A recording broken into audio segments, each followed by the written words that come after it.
Vous regardez votre aquarium et, au lieu d'une eau limpide qui met vos poissons en valeur, vous voyez une eau blanchâtre, jaunâtre ou carrément opaque? Chaque couleur a une cause qui lui est propre mais on ne le verra pas en détail dans la vidéo, et on verra seulement 3 causes principales. Le plus frustrant, c'est que vous avez peut-être déjà changé l'eau ou nettoyé votre aquarium, mais le problème revient quelques jours plus tard. Rassurez-vous, une eau trouble n'est pas une fatalité. Dans la grande majorité des cas, elle est causée par des erreurs simples, que beaucoup d'aquariophiles commettent sans même s'en rendre compte. Dans cette vidéo, je vais vous présenter les 3 erreurs les plus fréquentes qui rendent l'eau de votre aquarium trouble, vous expliquer pourquoi elles posent problème et surtout comment les corriger facilement. C'est parti! L'erreur numéro 1 est de nourrir trop généreusement vos poissons. Quand on débute, on a souvent tendance à penser que plus on nourrit ses poissons, mieux ils se portent point après tout. Ils viennent tous manger dès qu'on approche de l'aquarium. On pourrait croire qu'ils ont encore faim. Mais en réalité, les poissons sont opportunistes. Même lorsqu'ils n'ont plus besoin de manger, ils continuent souvent à réclamer de la nourriture. Le problème, c'est que tout ce qui n'est pas consommé tombe au fond de l'aquarium. Cette nourriture commence alors à se décomposer. Elle produit des déchets qui favorisent la prolifération des bactéries et augmentent la pollution de l'eau. Résultat, l'eau devient trouble, les nitrates augmentent et la qualité de vie de vos poissons se dégrade. La bonne habitude consiste à distribuer une quantité que vos poissons peuvent manger en 1 à 2 minutes maximum. Si un peu de nourriture reste au fond après ce délai, c'est que vous en donnez trop. Un aquarium n'a pas besoin d'être rempli de nourriture pour être en bonne santé. Au contraire, une alimentation modérée est souvent bénéfique. 1. Erreur numéro 2, nettoyer le filtre comme un objet sale. Voici une erreur que je vois très souvent. Lorsque le filtre paraît encrassé, beaucoup de personnes retirent les mousses filtrantes et les rincent sous l'eau du robinet. Sur le moment, cela semble logique.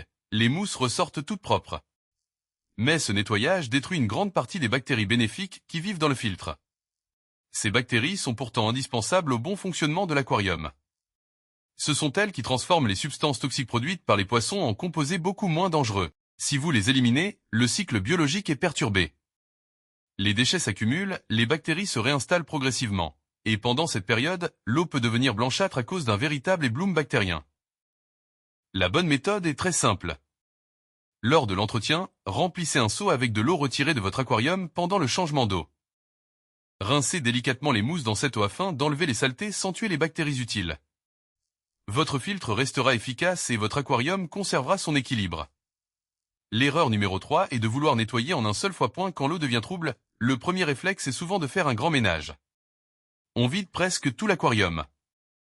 On nettoie les vitres, le gravier, les décorations, le filtre, parfois même on remplace toute l'eau.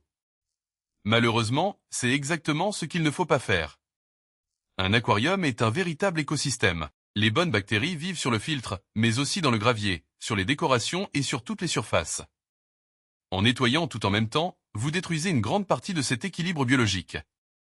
L'aquarium doit alors recommencer à se stabiliser, ce qui prolonge souvent le problème au lieu de le résoudre. La meilleure solution est d'entretenir votre aquarium progressivement. Effectuez chaque semaine un changement d'eau de 20 à 30%. Nettoyez une partie du décor si nécessaire, mais pas tout à la fois. Laissez le filtre faire son travail et donnez du temps aux bactéries pour maintenir un environnement sain. En aquariophilie, la patience est souvent plus efficace que les solutions radicales.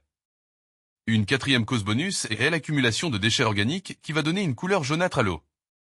En conclusion, si votre eau est trouble, retenez ces 3 points essentiels.